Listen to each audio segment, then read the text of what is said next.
candidates or parties participating in this program. Again, we want to thank them for hosting this event. Ladies and gentlemen, tonight is your opportunity to see several of the candidates who are listed on the ballot, as well as hear their views on very specific issues. It is imperative our candidates are aware of the needs of this community and focus on building strong ties with the residents they represent, as well as the Dothan community at large. Please be advised, this is a forum whereby residents can evaluate the candidates they feel are most deserving of the position for which they are campaigning. As such, the spirit of this event is to be a peaceful medium where ideas and views are shared. Therefore, we will treat each other with respect.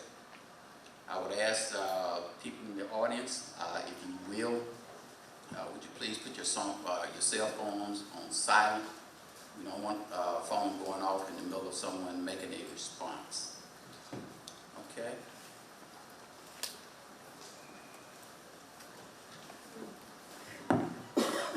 Hi, I'm Holly Sawyer, and I am pleased to be here, and I'm honored to be asked to do this and be in the presence of these candidates, and thank you all for coming out this evening. Briefly, the way we envision this going, and we're going to try to keep it going, keep the pace going, is that Mr. Davis and I will pose questions. We'll direct them to the candidates within the same district, within the same race, and then maybe the same question, maybe a different question. You'll have a minute to answer. We have a timekeeper. He is seated over here. The minute is more of a suggestion. If we have a follow-up question, we'll ask it. If it's something that warrants further discussion, we'll keep rolling with it. Our goal is just to keep it moving and not get bogged down in something. So I'm going to do my best to ask you direct and good questions. If I ask you something that you don't understand, tell me that, because sometimes my brain moves faster than I can get the words out. So thank you again for letting me be here with you this evening, and let's get going. All right, first off, what we'd like to do is to have each of our candidates to stand, if at all possible, and to introduce yourself and to tell us basically what your format is for this campaign. We'll start with our mayor, Mr. Saliba. Good evening, everyone. It's glad to see all of you out here tonight. And I'm Mark Saliba, Mayor of the City of Dothan, Alabama, and have been for the last 8 years. And I'm looking forward to running again this year and hopefully gaining your vote and your confidence to continue on. I have felt like that for the last 8 years we have seen great economic growth in our city and our development. We've seen a lot of workforce opportunities. We've had a lot of wins in gaining ground in our getting to know and people getting to know us in the state as well, which is extremely important when we're going after state funding and federal funding. Being able to go up and see the governor, lieutenant governor, the speaker of the House. We have been doing well with improving all of our infrastructure, which is part of the basics of municipal government. We have continued to invest in our community, in our city, and we have been able to continue to build the revenues in order to do so. I feel good about where we are as a city. I think that over the next 4 years, a quality of life is a big part of where we need to be. I'm not as much concerned about being the 8th largest city in the city, even though we are out of 465 cities. I do think that a quality of life for everybody is of extreme importance at this particular time in our city today. Let me kind of set one of the rules. We were going to try to do this in about a minute and a half. Okay, and I failed to say that in the very beginning, so about a minute and a half. Okay, Mr. McCray.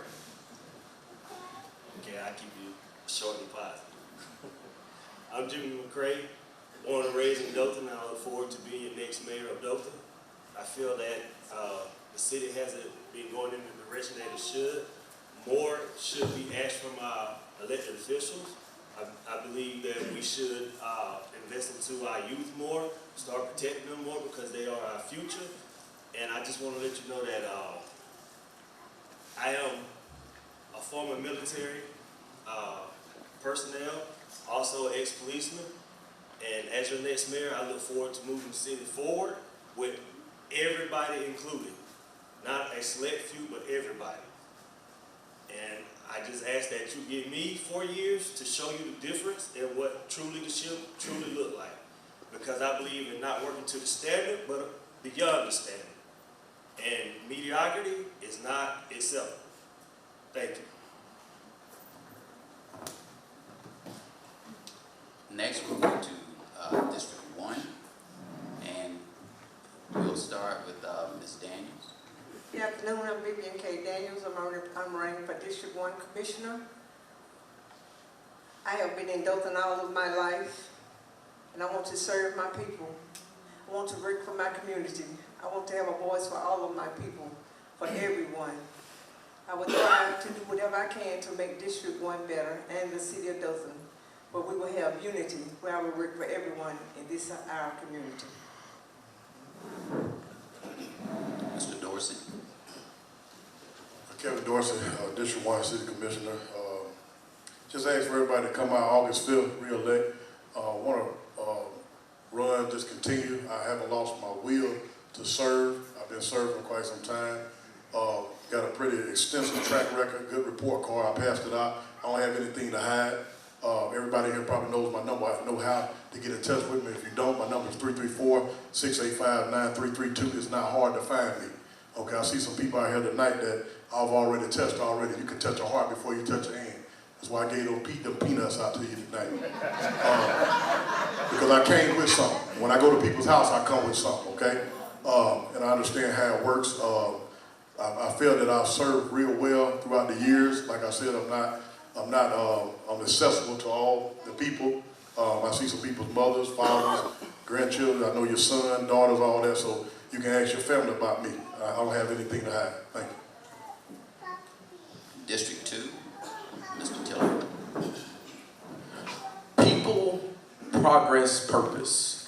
People first. My name is Derek Tiller and I'm running for District 2 Commissioner. My platform is people, progress, and purpose. I believe that if you can connect people to build progress, we can fulfill our purpose. I'm an executive director of the Harbor here in Dothan, Alabama, where we go out and we help those that can't help themselves. I am an advocate. I am a community member. I am someone that hears the cries of our community and want to be the voice of our community. And so my desire is to be the voice of the people, so that we can connect the dots to build our community and make progress, so that all of us, not just one community, not just one district, but all of us can fulfill our purpose. So that's why I'm asking you to elect me your next District 2 Commissioner, so that we can build for the people to reach progress and fulfill our purpose. Thank you. Ms. McGowan. Good afternoon. Good afternoon. My name is Dorinda P. McGowan, and I am running for District 2. I was born and raised here in District 2. I left at an early age. I returned back in 2004.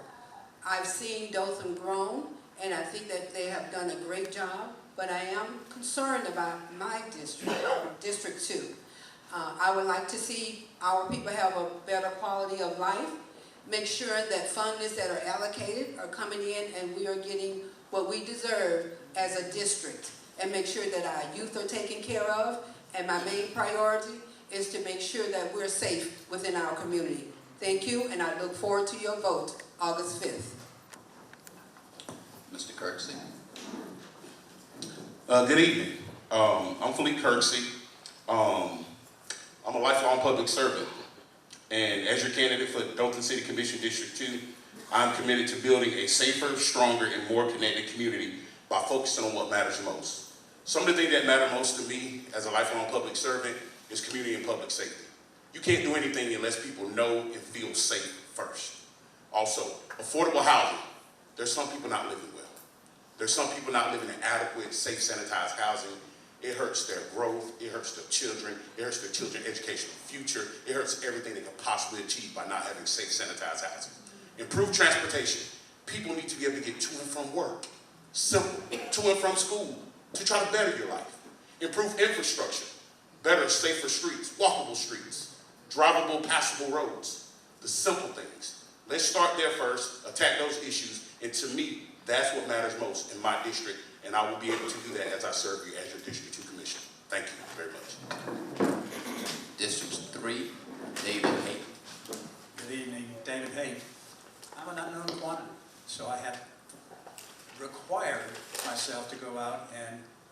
to as many people as I can. I have a band on my wrist that says God first. And so that's where my leadership comes from. I'm walking with the Holy Spirit every day. I have met so many people that are anxious to have street safety, and that's what I do every day. I'm a transportation planner, and I will help to make our streets safer. I believe in neighborhood preservation and also revitalization. Our downtown plan needs to have another look at it so that we can revitalize downtown. Economic development is not a new chicken place on the circle. Economic development happens right downtown where we can grow what we have. I'm a lifelong educator. I've spent 30 years teaching city planning courses at Florida State University, and I'd like to bring my expertise to the city just to help revitalize the community. Thank you. Thank you for timing me. Mr. Bedwell.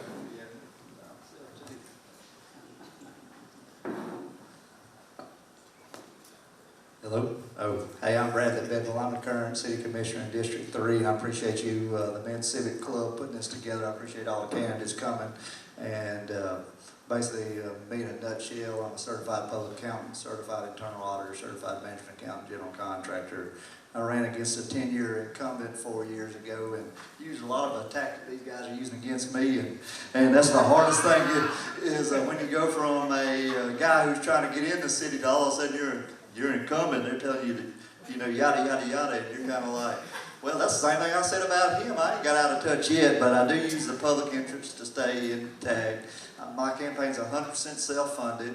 I actually do all the work myself, every single bit of it, actually. And if you see me sitting down kind of tired, I don't work myself down into a sickness, but I do it because I love my district. I love everybody that lives into it. And I think it's just important that we have good representation and representation from the heart. I may not be the best at everything, especially raising other people's kids. I'm not good at that, but I'll do my best. But, I think in general, you just need to have somebody with a good heart that knows finances and can work with people to bring unity all the way across all districts so we can make all districts better because, like they say, all boats ride with the tide. That's all I got. Thank you. Mr. Scott. Hey, well, thank you for everybody being here. That's quite hard to follow. My name's Kyle Scott. I'm running for District 3 Commissioner. I'm running against the two gentlemen to my right, which would be to your left.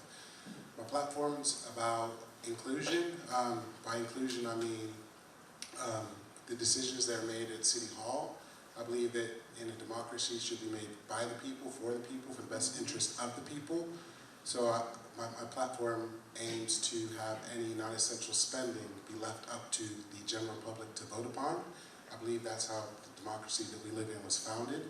I believe that we should combat teen crime. As of late, things have been getting out of hand.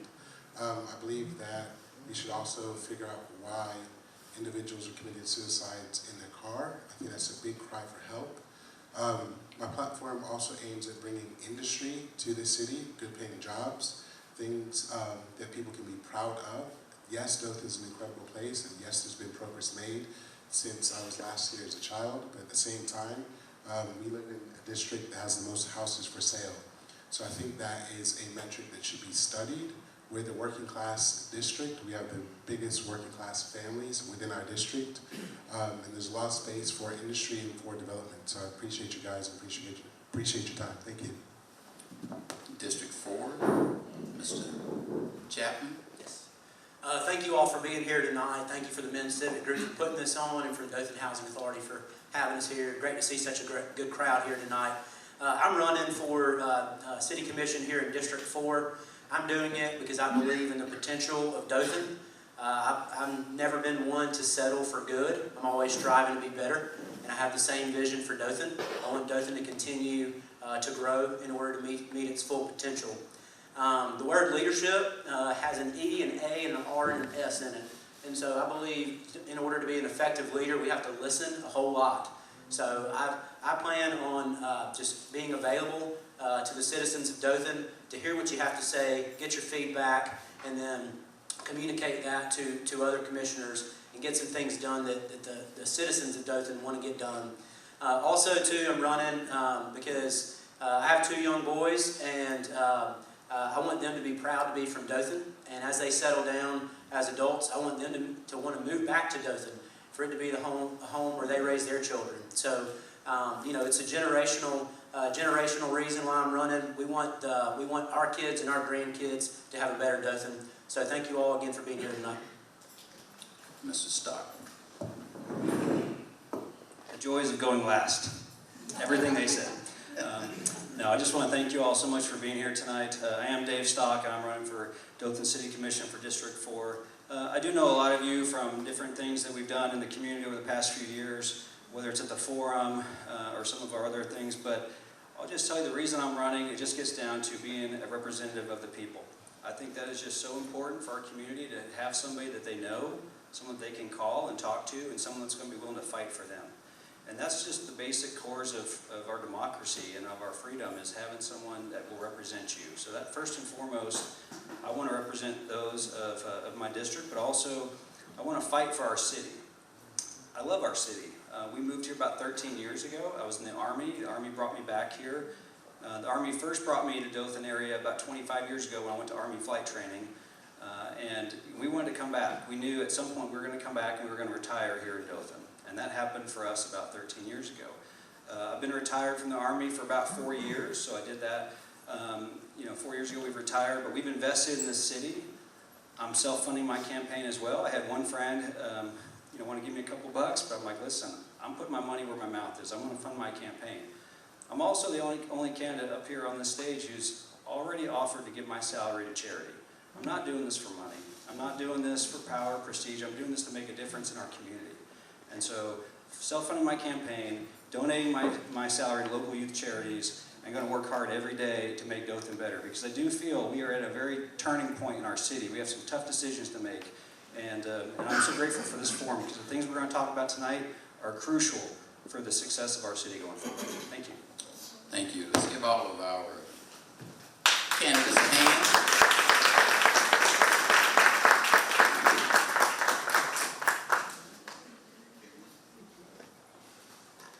I feel like I'm on a cross between Hollywood Squares and the Supreme Court.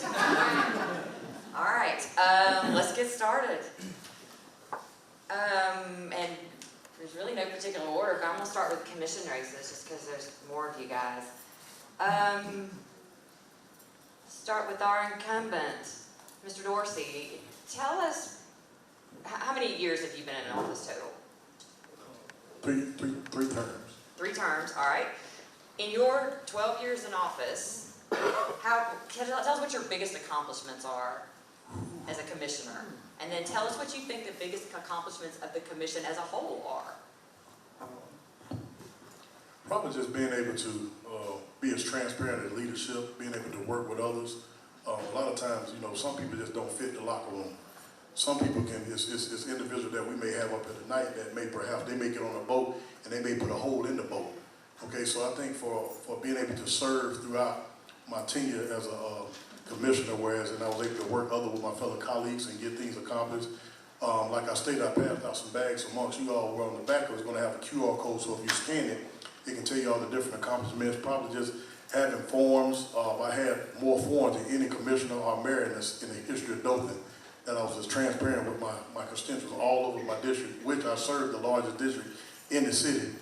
And then also just as a city being able to do all the different projects that we did so many. We redid Rip Stadium, I was able to put a walking trail, the nicest walking trail that we have in the city of Dothan, at Walton Park, where it was lighted, state of the art. We didn't do, I can't even think, I'm sorry, I've been campaigning on, that's why I got my shirt on. I couldn't campaign in my suit. I had campaigned in this, but anyway, but just a lot of different accomplishments, and just, once again, like I stated, being able to work well with others and all my fellow colleagues. All right, thank you. Ms. Daniels, what do you believe to be the greatest needs of your district? The greatest need of my district is education, educating our people, because our people are uneducated, unemployable. We need better housing. We need infrastructure because water, sewage, roads, that matters to our people every day in their lives. All right, and how will you, as a commissioner, will you set about to accomplish those things? I will bring this to all of the commissioners, collaborate with each one of them, tell them what District 1 needs and what our concerns are, and put it on the table and make it a strategic plan and break our plans. Thank you. This is for District 2. Transportation is a big issue in the underserved here in the city of Dothan. Since all three of you all are vying for that position, how would you affect change in that area in your district through the commission? We'll start with Ms. McDowell. Well, first of all, as far as transportation is concerned, you are definitely correct about we needed more transportation for our adults as well as our elderlies. We have transportation through transit right now, but that's not available all the time, and we need to make sure that we have more public transportation, and how we can accomplish that is looking into the fundings that we have that's coming in locally, as well as state and federal funding, to make sure that we bring in more public transportation. While I was on the ground campaigning, that's one of the things that some of the youth are concerned about, because the adult youth and their housing, they're not able to get to the job. The housing authorities, they want them to go to work, but they have no viable transportation to get back and forth. So we need to make sure that we are we're looking into funding for getting more transportation, public transportation like we had back in the 60s. Mr. Kirksey.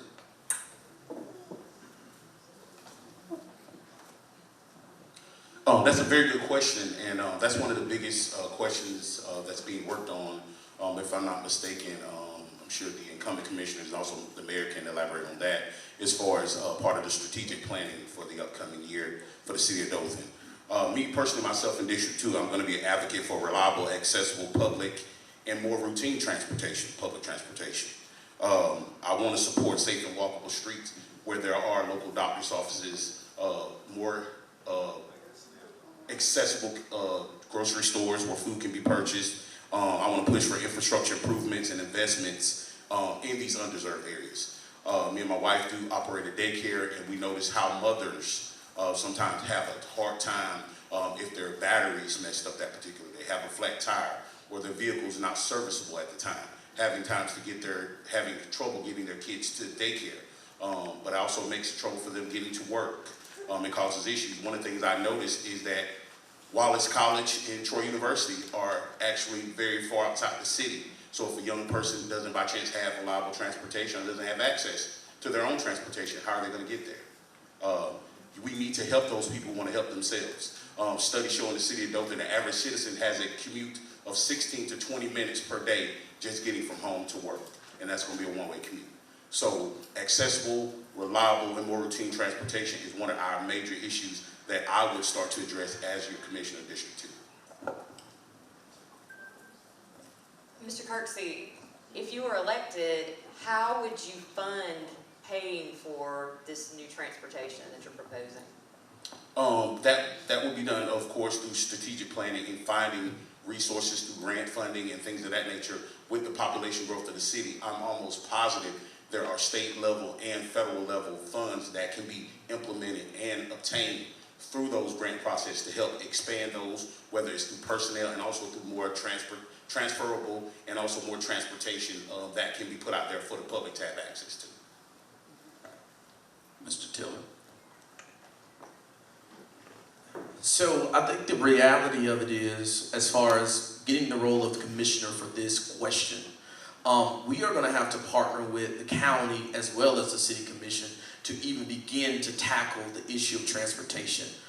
Because it is very difficult if you see transportation facilities to make a profit in this regard. So maintaining the transportation is the issue, not just starting it. And so as a commissioner that is coming in, my desire is accessibility for my district. That means we're making things accessible to them that maybe we can't bring a bus, but they can walk to the Wiregrass in order to take those classes, in order to get those resources done, in order to access that medical, whether we're doing a health clinic once a month, that we're coming up with realistic things that we can do. I think we have to be careful with receiving dreams sometimes, that we can come in and wave a magic wand and create all these funds in order to fix this transportation issue. Accessibility right now is the answer to this issue, that we make things accessible to individuals in District 2, that they can access these things so that they can develop and better themselves. Mr. Tiller, partnering with the county and with the city sounds like it's going to be something that requires some kind of revenue from public funds. Are you proposing that there be a sales tax? Not necessarily. I think we come to the table with all options. The reality of it, again, we have to see, will this work for the city of Dothan? Transportation in general is a great idea, but is this feasible for the city of Dothan? Is this affordable for the city of Dothan? When we're talking about receiving funds, we're talking about millions of dollars that we're going to have to put in this in order for it to be successful. So now the question is, what do we cut? Are we cutting organizations? Are we cutting programs? Are we cutting leisure services? What are we cutting in order to make this happen? And so we have to be careful with just jumping out there saying that we're going to do this when we have to put everything on the table and figure out, is it possible for the city of Dothan to do this? I'm going to pick on District 4, which was my district, and now I'm a woman without a district. The perfect person to be doing this tonight. All right, guys. Dave first. What do you believe to be the role of the commission, and what do you believe to be your role as a commissioner within the commission, and how will you set out to do the things that you think are your role? Well, again, first and foremost, I mean, the role of the commissioner is to be that representative of the people. There's the normal task of approving budgets, ordinances, things like that come forward the commissioner. But my role as a leader, and that's what I think the commissioners really need to be, the leaders of the city, is to chart a path forward, right? And so leaders, they don't imitate, they innovate. And part of what I plan to do when I become a commissioner is to say, what do we need to do, and let's find the best way forward, and let's start making some progress. There's talking about it, and there's doing. I've always been a doer my whole life, and I think we have to work with our other commissioners, we have to work with our mayor, we have to get out there and make some progress, and there's time to talk and there's time to act. And so one thing I've noticed throughout my very long business and military career is there's plenty of people that want to talk. Plenty of people that want to talk, but how many people can actually deliver a plan? And I've got almost 30 years of experience of delivering plans that we can put into action. So I think that is first and foremost. We have to represent the people. We have to make plans to make the city better. And we have to execute on those plans. If we don't execute, then it's all a waste of time and it's a waste of money. What specifically would you like to see occur within your district? Well, every district is different. The challenges of District 4 are definitely different challenges than 1 and 2. I've talked to a lot of folks as we've gone around the neighborhoods. District 4, we have a lot of folks that are unhappy with their roads. We have a lot of folks that are, I think, and this is probably one of the biggest issues for the city, it's our school system. It doesn't matter what district you live in, a lot of folks are concerned about our schools. Now, we're not the school board by any means, but it's our job to really be assertive and to work with the school board and try to help, guide and support so that we can get better schools. So if we don't have good schools, we're going to have high crime, we're going to have high poverty. All those challenges that we're confronted with are going to be there. So I think between roads and schools and of course crime, we just had a big police bus with some crime, people going around breaking the cars in neighborhoods and things like that. So no part of our town is really immune from those things. And so I think the things that I want to fix in District 4 are really applicable to the citywide. Thank you. Mr. Chapman, same questions. What do you believe to be the role of the commission as a whole, the role of you as an individual commissioner, and how do you plan to set out the things that you think are your role? Sure. Thank you. Great question. I think my duty as a commissioner is to effectively communicate. As I mentioned before, Leadership is more about listening. Communication, in my opinion, is more about listening than talking. As a commissioner, I have to listen. I have to collect all the information from folks and propose the best solution. So I have to use my ears and my brain. Less of my mouth and more ears, more brain. So, and then I think the main function of the commission as a whole is prioritization. So we're all getting information from citizens of Dothan, and we make a list of X number of projects and X number of things that we want to accomplish. Unfortunately, the limiting factor is funds. So what are we going to do with the funds that we have to strategically accomplish what the citizens of Dothan want to accomplish in order to improve quality of life, as was mentioned earlier? We have to work within a budget. So as some folks have mentioned before, we have to make cuts here in order to proceed forward here. I like an analogy I heard not long ago. If you try to build 10 bridges, I'm an engineer, that's my background. If you try to build 10 bridges all at once, you don't build a single bridge. So we really have to focus on, hey, what are the main things that we want to do? If you focus on one bridge, you can build it quickly. So what are the couple things that we really want to be known for, that we really want to focus in these next few years, and really invest in those things? What do you hope to accomplish for your district in the next 4 years? Absolutely. The number one thing that I hear from people as I'm out campaigning, knocking doors, making phone calls, is people are worried about their pocketbook. People are struggling right now. There's a lot of financial pain going on, and they are worried that the decisions that local leadership is making is going to end up costing them more money.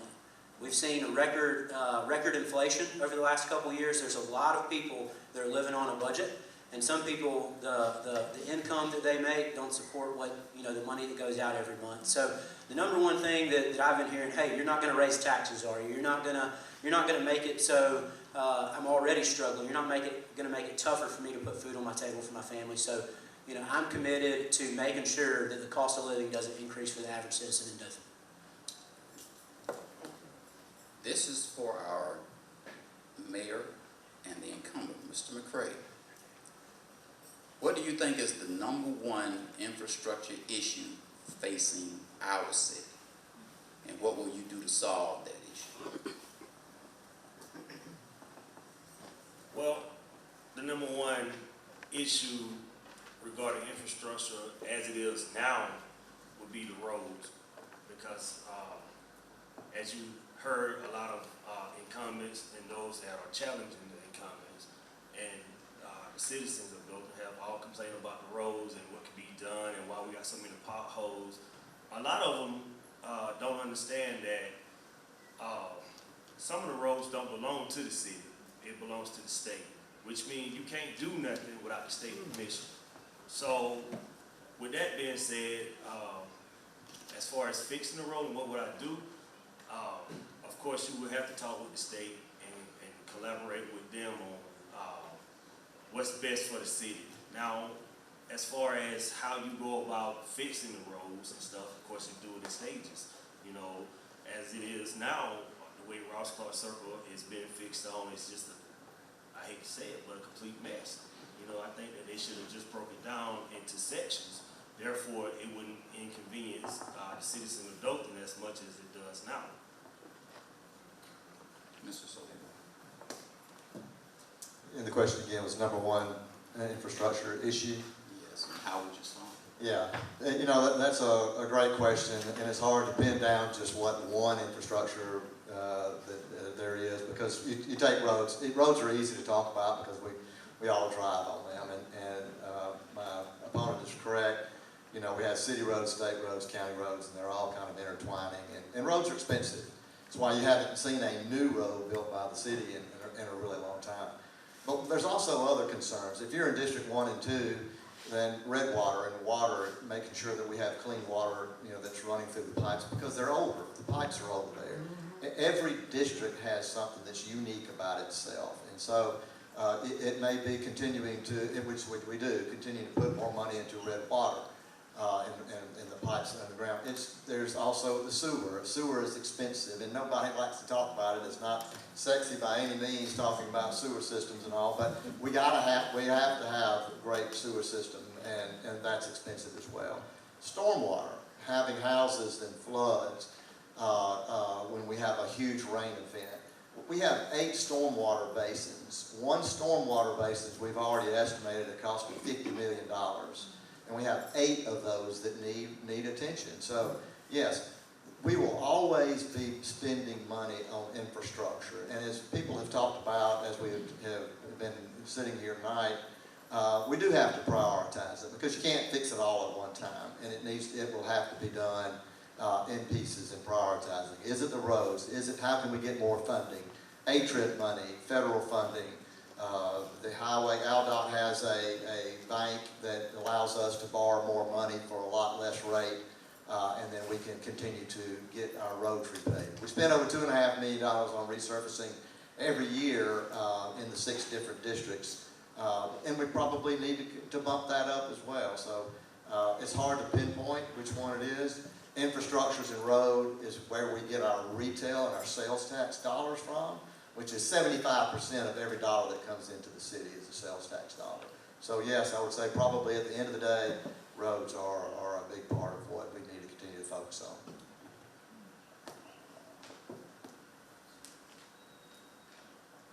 on. Mr. McCray, what would you do to address Dothan's homeless problem?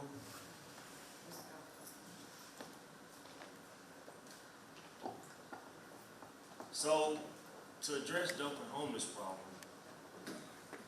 for me, it's all about care and love. We spend the money on things that doesn't really matter or that's not really that important, such as pickleball or a dog walking trail. If we invest $6.5 million plus another $6.5 million that we spend on pickleball and dog walking trail to foster a better facility for the homeless, Dothan will be a lovely place for the homeless.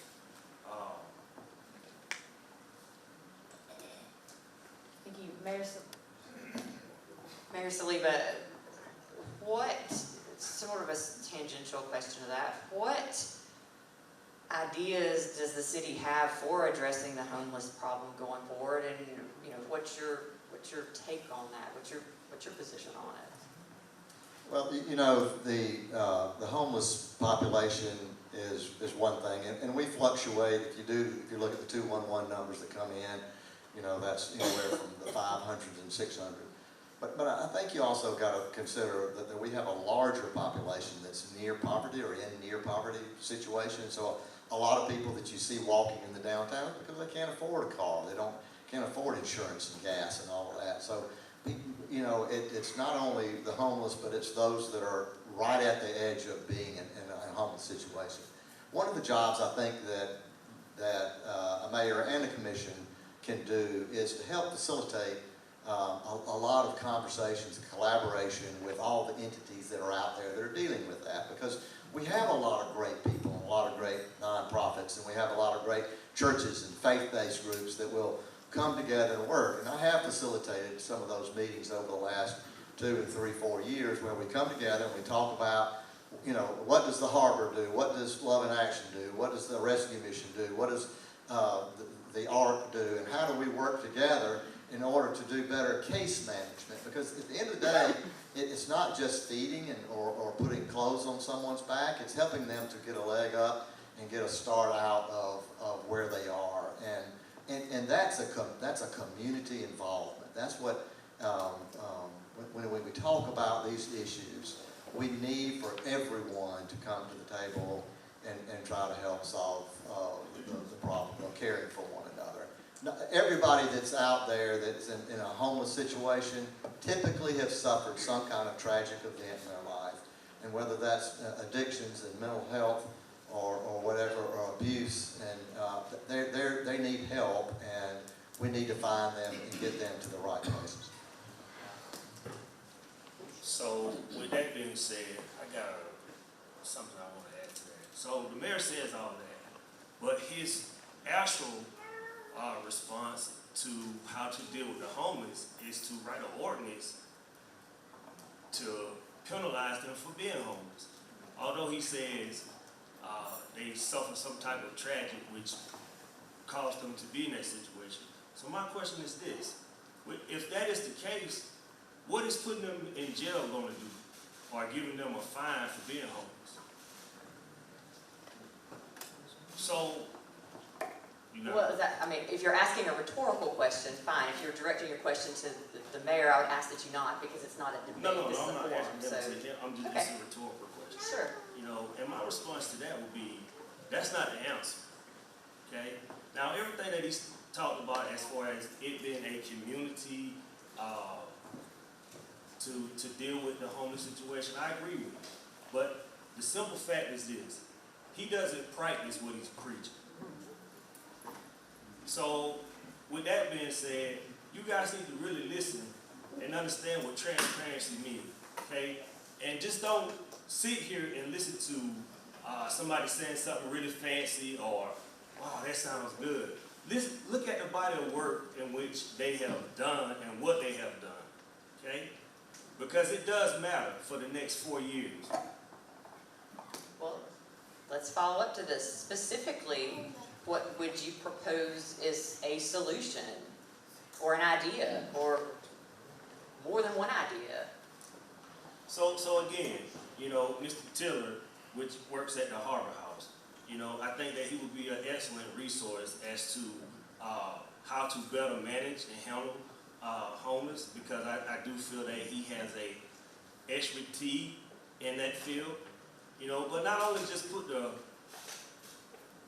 responsibility on him alone, because as a city, we owe it to our citizens, all our citizens, to take care of them. So again, as I said, the money that we put into pickleball, dog walking trail, or to pay off a city employee under the cover of darkness, I mean, we could put that money into a facility that really foster a environment for our homeless or less fortunate. Well, let me do this then. Since we're talking about money and how money is utilized, I would ask each one of you. I'll start with Ms. Daniels. In District 1, if you as city commissioner had access to $1 million that you could use in your district alone, and my timekeeper, I need you to keep it at 30 seconds. Okay? 30 seconds. I would invest in revitalizing underserved neighborhoods, repair infrastructure, open a youth development center, and fund micro grants for small businesses and home repair. That's how we build pride and sustainability from within you.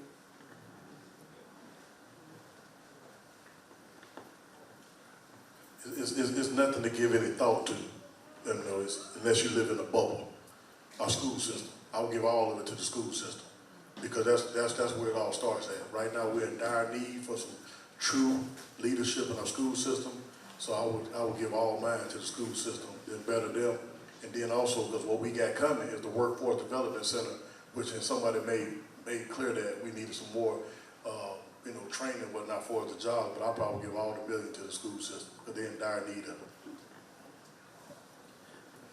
I second that. He is absolutely correct. The school system came to the city and asked for $500,000. If we are checking on our schools as a whole, Fane had to cut 3 positions in their school system: their art teacher, their bright key position, and so they need help. They need assistance. In order to make our district better, in order to make our community better, we're going to have to pour into our school system and make sure those that are coming after us is being trained, educated, and properly poured into in order to make our district better.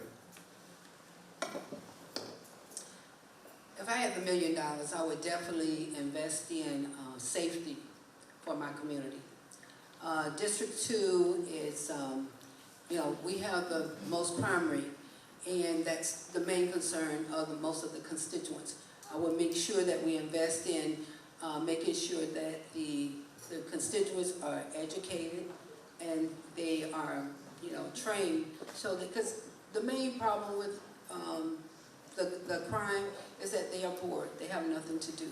So we need to make sure we bring in more education and training for the constituents, as well as make sure that they have quality of life, make sure they have the feeding programs and everything that they need to have within the community. So I would definitely first look at the crime rate and put that money poured into safety. I'm going to answer that question from a district-specific aspect. The question was, I understood it, and it wouldn't be actually the topic that they were referring to was about housing. Recently over the weekend, I took some time to research a new developer and a builder in the nearby area, in the Wiregrass area, that actually has an initiative of building brand new 2-bedroom homes with the upstairs loft, that has brand new appliances for $89,000. So with $1 million, I could actually build 11 to 12 new homes that would not only change 11 to 12 lives, but also could possibly change 11 to 12 generations. Because you can have kids actually have a chance to live in a warm, comfortable, safe, sanitized home for the first time in their life. Some of them can be even first-time generational home owners, which changes the generation for the future legacy and trajectory of entire families. So with $1 million, I can actually start and build a brand new neighborhood with brand new homes that can help the homeless and also provide affordable housing. Thank you. We don't have $1 million. And this looks like a classroom I sat in for 30 years, training planners to think about priorities based on what citizens want. I can tell you that you don't get votes by maintaining the sewer line. You get votes by building things, and so we focus on building new roads. We focus on building new suburbs and developments. And what I would tell you is we need to listen to citizens about what they want. This community is about to do a long-range transportation plan where every transportation issue is going to be debated and discussed over 6 or 8 months. And you need to be there. You need to have your voices heard so that the priorities are set for what you want. Well, let's just be honest, $1 million get you a bathroom and a kitchen, that's about it. But district-wide, you're talking about I would do a senior center to fight isolation. I actually got one in the budget, and you're talking about citywide, I go down there and hand it to Nate Patterson and let him take off with it. Yeah. Like the incumbent said, $1 million isn't a lot. Honestly, I heard a lot of the answers, and the answers are very well intentioned. But I think $1 million can impact a lot more people than the other individuals had stated. Conway Project Systems is a project intelligent database which allows individuals to, or city level leadership, see what contracts are available for manufacturing. Spartanburg, South Carolina paid $9,000 for their membership. Coleman, Alabama paid $9,000 for their membership. Both cities have had over billions of dollars invested into them. Coleman, Alabama, bless you. Coleman, Alabama has created 700 jobs, which means 700 additional taxpayers, which means 700 people chasing the American dream. So I'd implore, whether win or lose, I'd implore whoever wins to put $9,000 because the return on investment is in the billions. Thank you. Great question. I'm going to give a very boring answer. If I had $1 million, I would invest it in a high yield savings account. $1 million invested today, everybody knows what compound interest is. So if you invest $1 million today, that $1 million grows, and over time you end up with a larger sum of money. So we all know that the economy happens in cycles. There's highs and there's lows. So eventually we're going to hit a low, and so I think it's prudent, I think it's wise to grow our reserve fund. And so $1 million, I would park it in savings.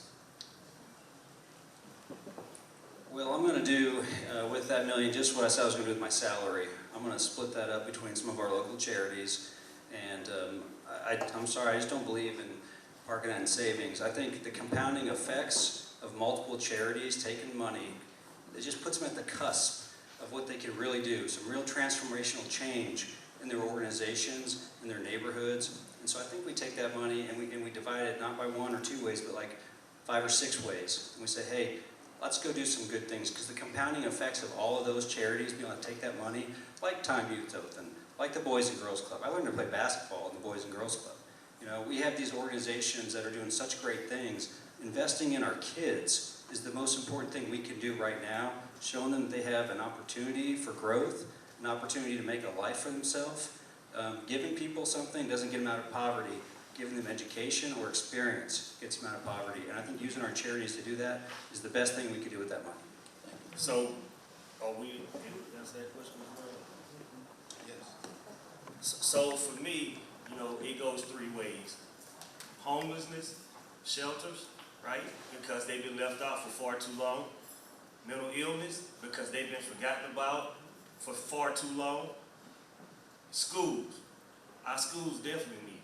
You know, it's no money line or budget for schools, because I mean, at the end of the day, our children are our future. You know, we have to have an educated population to increase Dothan as a whole. I agree with a lot of the comments. I do think that the $1 million, as Commissioner Bedwell said, doesn't go as far as you'd like it to. It makes some transformational change. But I think as we collaborate with others, whether it would be our education system, but investing in our youth I do think is an imperative at this particular time. And whether we're talking about you know, establishing tutoring programs and mentoring programs and reading programs, after-school programs, but giving something for our youth to do and giving them an opportunity for hope in a world where a lot of times there's just not a lot of hope. I want to go to District 3 because we left y'all out last time. Mr. Scott, I heard you a minute ago reference Coleman, Alabama as a model and how they had generated like 700 new jobs. Coleman is between Birmingham and Huntsville and has Smith Lake and has an annual music festival that draws in a whole bunch of people once a year. What would you do or propose to do to draw people to Dothan that bring the money with them? I appreciate that question. Give me 1 second. I wrote an entire proposal on how we can fund an amusement park, which will create between 800 to 1,000 full-time or jobs. It takes $0 from taxpayers.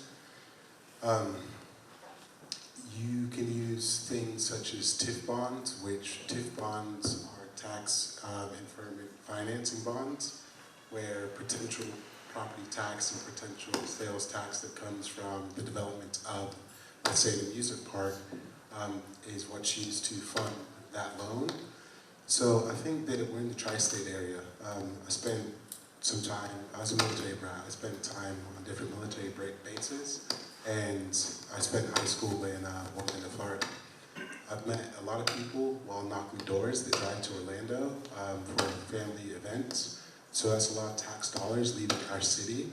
We're in the tri-state area, so I think that something such as a small-scale amusement park or an aquarium that's privately funded would bring industry as well as more tourists to add on to our tourism, such as our pickleball, such as our tennis, such as our soccer.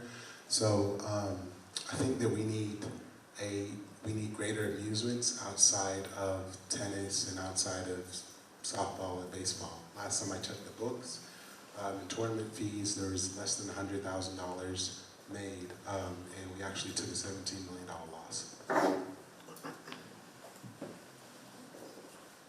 Mr. Bedwell, you're the incumbent. Tell us what you think are your biggest accomplishments for your district since you've been in office.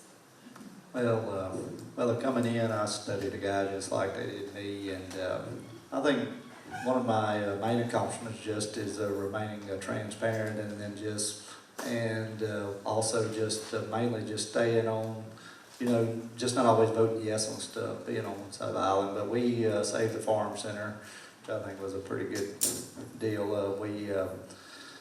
Besides saving the farm center, this group of commissioners went up there and brought a Hudson Alpha bag, which will have impactful. We got state funding for several buildings, but I think the major contribution of my district, first time I was walking around, and I walked every single road, reason I asked for candidates this time. Everybody just said, clean the neighborhood up, clean the neighborhood up, clean the neighborhood up. I've only turned 8 houses out of all the neighborhoods, and I've been walking 5 hours a day for 30 days. That's the reason I'm so run down. And with this neighborhood enhancement program, the mayor and the other commissioners start, and they just do the same thing prior that the city had done, but we just give them, you know, other options too. Like, hey, if you scrap that junk car, you'll get $400. We have scrapped over 400 something cars just through the neighborhood enhancement program. But I think that's the biggest thing. If you ride around our district, there's not that many blighted houses anymore like it was, and we're working on the ones that are, and I think people appreciate it. Thank you. Let me ask something about that, Mr. Bidwell. If that's going on in your district, is that not going on the entire city? Because you're saying something about there was a program where they're buying the cars? It's not a program, it's you can take them to a scrap yard. Does that make sense? Yeah, that part I understand. Yes, I'm sir. just wondering how you're connected with that. It's a citywide program, and it actually happens anywhere. If you have a neighbor, and like Kevin will tell you his number before this event's over, so don't worry. But if you got a neighbor, got a bunch of junk cars, you call Tevin, and they'll send neighborhood enhancement out there, and they'll try to give them options on moving trash out the yard. They will come pick it up, or try to work with you, with the homeowner, the best as possible to move their property up, because the better a neighborhood looks, and the the better the area looks, all boats rise with the tide, pretty much.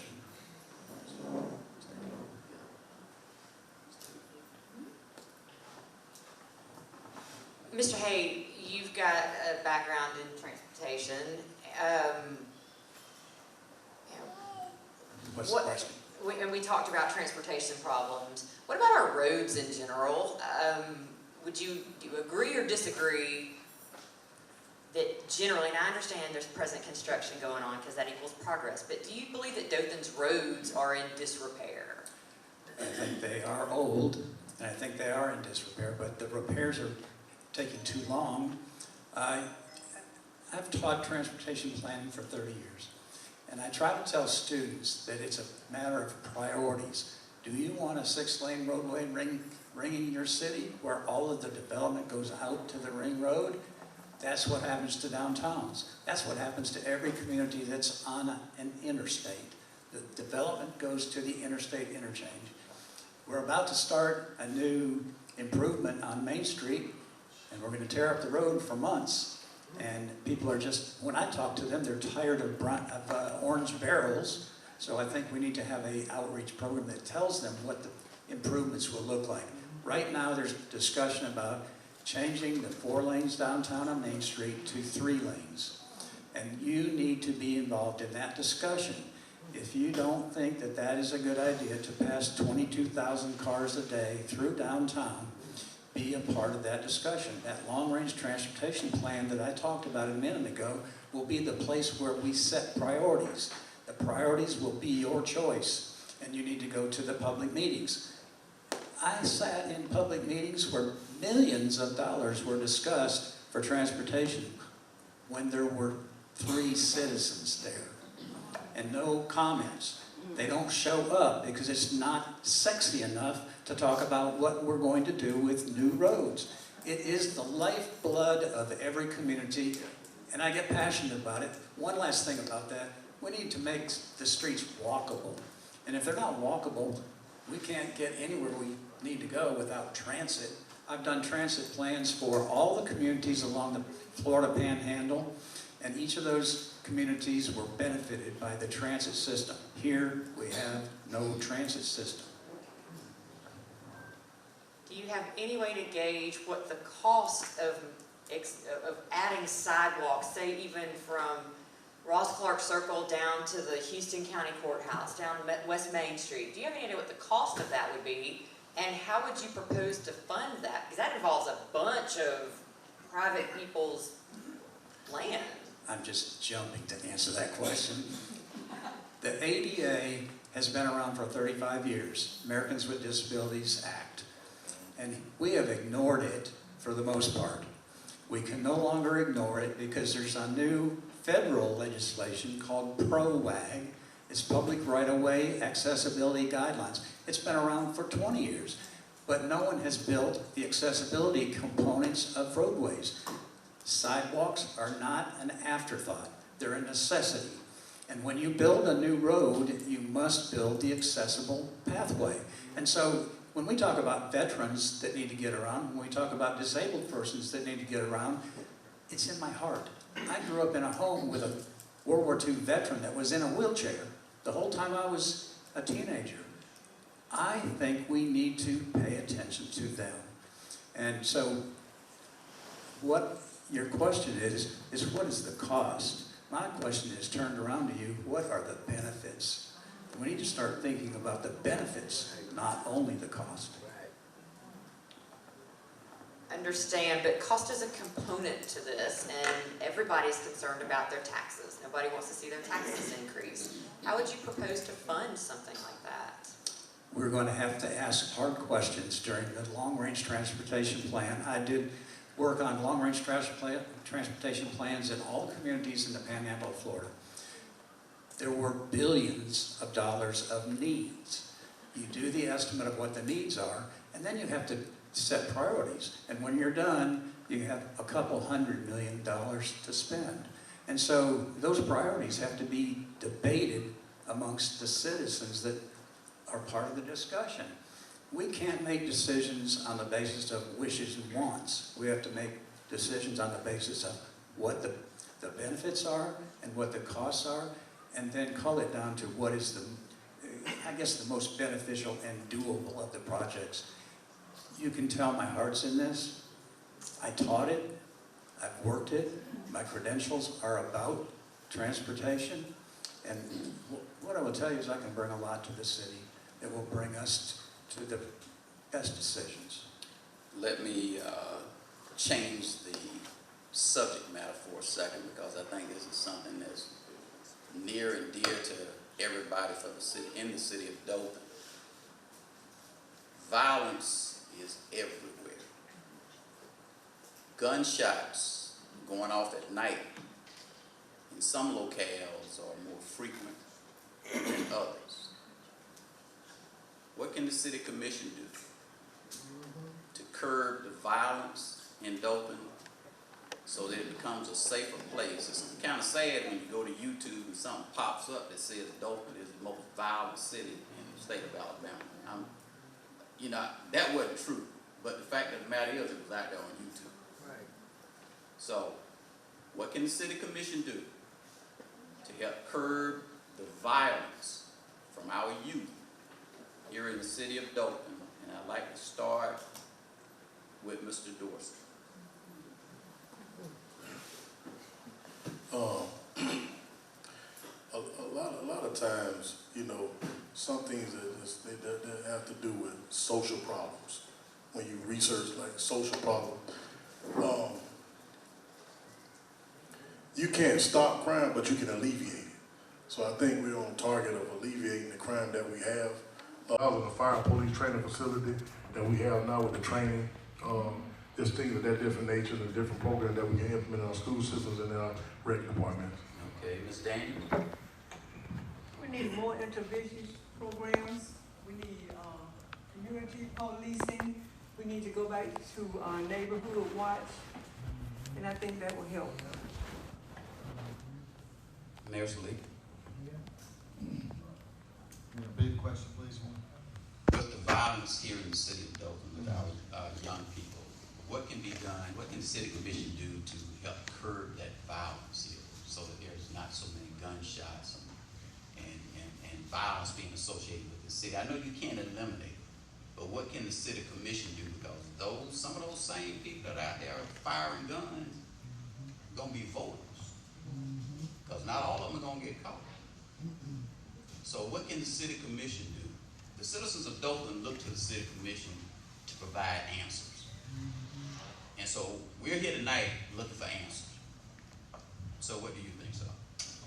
Well, when I have spoken over the last 8 years to different groups, the two of the things that are most concerning to me that can take our city down and I have interacted with the Big Ten mayors, all the 10 largest cities, and the mayors of every quarter for the last 5 or 6 years. I've been the president of the Alabama League of Municipalities and just served with them.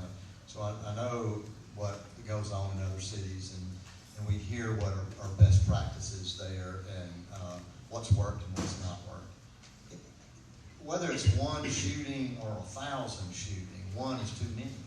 Whether it's one homicide or 1,000, it's one too many. When we get a text as a city commission from our chief of police that says, hey, there's been a shooting so-and-so tonight, that hurts every single person that sits on that commission. But for someone to think that we don't care is just not true. What we need to do as continue to do is to fully fund our police department, to make sure that we have enough police officers. Over the last 5 years, we have raised almost at a full force. We have now an additional 30 more fully funded police officers that we did not have 5 or 6 years ago. Giving them all the newest tools that they need, whether that's body cameras, whether that's looking at real-time crime centers and the use of drones, whether we need shot spotters in certain areas. We need to make sure that our police department is fully funded as well. But I think that in the end, it's about investing more into our children and our youth in our neighborhoods. It does seem like that there are younger and younger young people that are involved in carrying guns. Our state didn't do us good when they allowed permitless gun carry a few years back. That put more guns in people's hands without having any permits and having to go through background checks on that. And that's made it difficult for law enforcement to do the jobs that they need to do. But it is definitely something that we as a commission have been doing and working on over the last 8 years. Thank you, Mr. McCray. So again, y'all just heard the mayor, the current mayor, and the current incumbent, District 1, speak on an issue that is near and dear to our hearts here in Dothan. And I don't know about y'all, but from that I gather they have no earthly idea. Okay? So with that being said, investing into a system, as he said, what is it called? Spotify? Okay? Spot shotter, thank you. Okay? Let me just tell y'all something that they ain't telling you guys. That system does not work. Okay? Cities as Chicago, LA, New York, Atlanta, other major cities, even Birmingham and Montgomery, they tried this system, okay? And every last one of them returned the system and said they want their money back because he did nothing to reduce the crime or the shooting in their city, okay? Now, what the mayor and Commissioner Dorsey haven't told y'all is this. How much have they spent on that system of your money for a system that doesn't work, okay? But let me tell you what do work, okay? Because leadership starts from the top, which is the mayor, which I am going to be, okay? Let me just tell you this, okay? Community policing work, okay? When I say community policing, I'm not talking about having an officer drive around in the neighborhood with his windows rolled up, with his dark sunglasses on, never interacting with the people that he's supposedly serving. I'm talking about actually getting out of that vehicle, walking into those neighborhoods, talking to the people that live in those neighborhoods. I'm talking about educating the ones that needs the education, okay? And unlike the current mayor, I do not blame our governor, okay? Because one thing about the governor, okay? Yeah, she allowed guns to be on the street, but she did not change the gun laws in Alabama, okay? So as a leader, let's not pass the buck or the blame onto somebody else. Let's pick it up and do what we need to do here in the city of Dothan. Because we can't copy what other cities has done. We got to copy what Dothan do. Let's make Dothan be the leader and let other cities follow us. So, again, for me, community policing is number one, okay? Educating our police officers on how to interact in different neighborhoods that don't look like them. Have I went over my time? Okay, Yes, sir. going. Yes, sir. We're at that point. Oh, because that's my code. That's my code. I want to ask a quick follow-up question to this.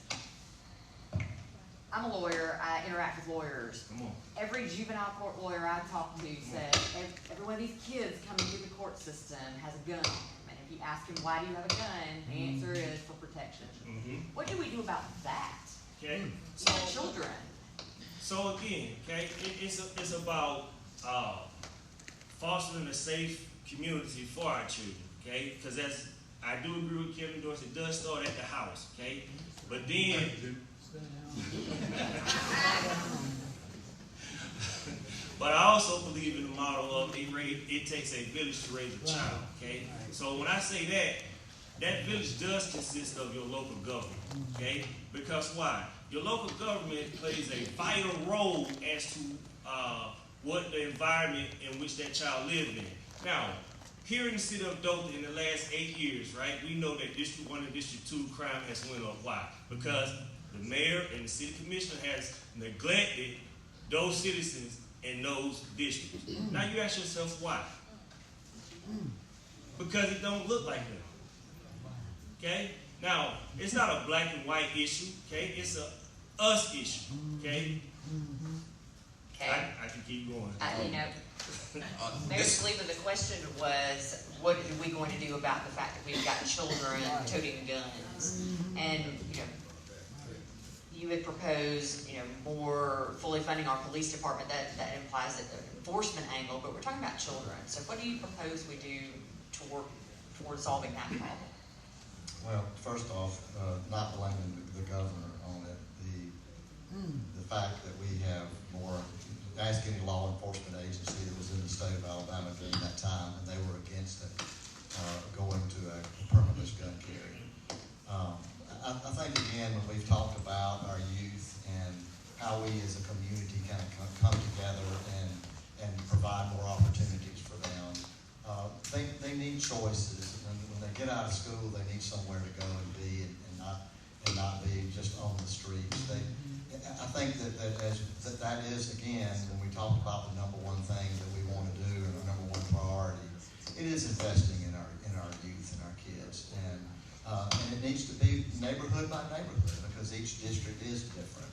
And we do pour funds and opportunities and resources into all the districts. And that's important. Each district is different, and how we approach that is important. We have to reach families, and we have to reach our youth, and we got to do it now, and we got to continue to do it. Not only 4 years, but over the next 4 years. For the sake of time, for the sake of time, what I'd like to do is give each candidate 30 seconds to make their final pitch. Okay, timekeeper, I need you up front and center. I don't need you back down. Cut them off. I want you up front and center. We'll get verbal with this one. You got it verbal? I got you. All right, and we're going to start here with Mr. Stott. We're on a time schedule. And please remember this, folks. You all can hang around afterwards and meet the group and tell them whatever you want to, but for the sake of time, because Sam Crawford does not play when it comes to time. He said he has my keys. If I don't get y'all out here at 7:30, I'm walking home. I'm part of that transportation problem then. So, Mr. Stott, you've got 30 seconds, timekeeper. We're going now. All right. Well, thank you all so much for being here tonight. I think talking about these things is so important to our democracy, to our city. I'll just tell you that my experience, I grew up very poor just outside of St. Louis. I've seen these things firsthand. I was on free lunches at school when I grew up. My mom cleaned houses, still this day cleans houses. So I've seen that struggle, I've lived that struggle. I think it takes someone who kind of knows what it's like to be able to help provide solutions, but also someone who's been through that and has pulled himself up out of it. And so I want to be your representative, and I thank you so much for the opportunity. Thank you, Mr. Stott. Mr. Chapman? Yes, I think an effective commissioner is a good leader, as I mentioned before. You have to have ears and you have to have a brain. So my background is a civil engineer. I know about projects. I know about infrastructure that we've talked about. But more importantly, you have to have a heart. So I've been a local leader in this community, in civic groups, in local nonprofits, in my church. I'm a proven leader. People who know me know I have a heart to serve, and I care about this community. So I'm excited to be running for a District 4 commissioner. Thank you. Mr. Scott? I want to touch on the community crime. I believe that, creating incentives for children, such as like a lawnmower program. The average person in Dothan spends $85,000 in sales tax in a lifetime. So I believe, if the city were to buy 100 lawnmowers as a test program, children can rent those lawnmowers for free, cut senior citizens' grass, around the heat, go down to City Hall, get paid $20 in cash. You're gonna have that shining star that cuts 40 yards in a weekend and goes to school $800 in legal money, and they're gonna be taken away from, the drug trade. Also, I believe that everything that... And 30 seconds is up. Well. Yeah, I think not even our district, just the mayor and everybody else. I'd just say, watch your candidate. Which one put in the most effort? Which one's out there working? Which one's killing herself? Which one is which one actually has the best unity between everybody? Because you can't get anything done with your one vote. It takes four. Find one that likes everybody, that wants to help everybody, and then maybe you get something now, I get something then, you get something then. Let's all get something and let's win together. I heard a lot about community policing. I was in Leadership Tallahassee 30 years ago. When I was in Leadership Tallahassee, I did a ride-along with the police at night, the night shift, and what I saw was important to me. I really understood what the police go through, and what I would recommend is every commissioner do a ride-along so that they know why we honor the police officers and what they do every day, and why we have to help them do their jobs. Thank you, sir. Thank you. Mr. Gerson. My apologies in advance. Can you ask that question that you asked the mayoral candidate, Ms. Sawyer, the last question? You got 30 seconds, sir. Oh, Can you ask that question? youth gun problem. You know how we solve that problem? Get them out of their hands. The guns have to come out of kids' hands. When you see a 14-year-old have a double homicide and kill 2 adult young ladies at a house party, it's gone too far. We have a big problem. I'm out every Friday and Saturday night in my district with the police, seeing what goes on. 2 weeks ago, a young man, 16 years old, pulled an AR-15 out of his pants and pulled it on someone right down 2 blocks over at the Z-Tech and at the Fast Stop. We have a big problem. And how we solve it is we take the guns out of their hands. Kids do not need firearms. We have a big problem. And it needs to be addressed. And I feel like I'm the one that can address it. I'm the only one that out there every Friday and Saturday night. Thank you, sir. Ms. McGowan. I definitely agree with you on that one. And I got the pictures to prove it. And we do need to take the guns out of the children's hand. They should have never been allowed to have them in the first place. I want to improve the quality of life of District 2. A lot of you don't know me very well, but you will get to know me. I'm not a pushback or anything like that. So, and also at the end, I want to encourage everyone to get out and vote. The only way that we're going to make any changes in our district is that everyone vote and make sure that the person that you're voting for is the right person for that particular seat. God bless you. Thank you. Mr. Tiller. Let me continue to serve. I've already been serving in our district, doing the work, knocking on doors, feeding families, making sure families are taken care of, making sure our community is seen first. I aggravated the mayor, I aggravated my commissioner, I send emails to the Leisure Services Director. This did not start when the campaign started. I've done it for years and will continue to do it. I want to continue to be the voice, continue to serve for you, continue to be the face for our community so that we can bring about change. That's why I want you to elect me on August 5th as District 2 Commissioner to continue to be your voice. Mr. Dorsey. Just ask yourself a question. Who ain't got my phone on my personal phone? Don't raise your hand. Okay, thank you, to be honest. Marcus, I'm gonna just go around the room. Chris Dawson, I hired him, gave him a chance. I endorsed Rochester Johnson. I took Miss Angela Underwood to Washington, D.C. Mr. B.C. George, I cleared some land behind his house, a fence. Marcus Wright, I wrote a letter to the State Board of Federal Penitentiary. Let me go around the room. She was my poll watcher. I inspired her grandson. I coached her grandson. Mr. Brian Ward, I gave his son a job. DJ, thank you. Thank you, Mr. Dorsey. Vote for Kevin Dorsey. I like to be a voice for the people. I'll be accessible. You can find me. If you ask me questions, I will try my best to answer them. Please vote for Vivian K. Daniels. Thank you. Mr. Great.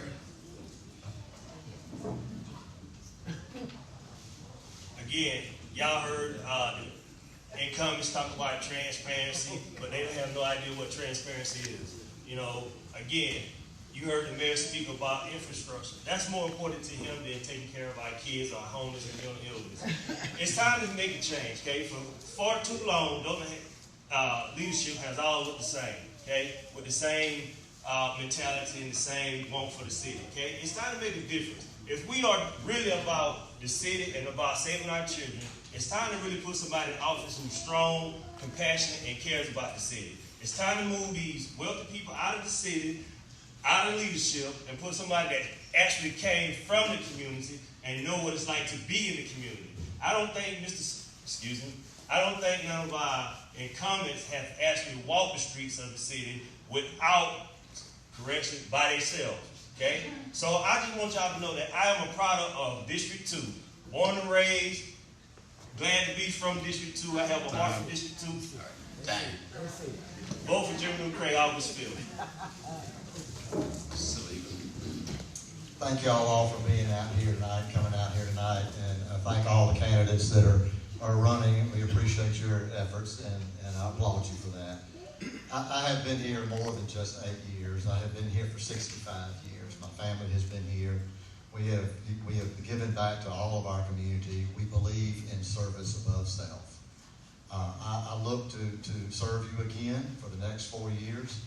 I love my city, and I love being a part of this and part of doing a job that I think will help everyone. And at the end of the day, I answer to one, and that's my Lord and Savior, Jesus Christ.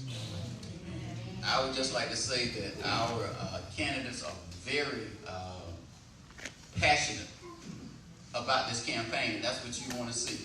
You want to see someone who wants to make their point, who wants to serve, and I applaud each and every one of you. And I think you all should applaud them as well.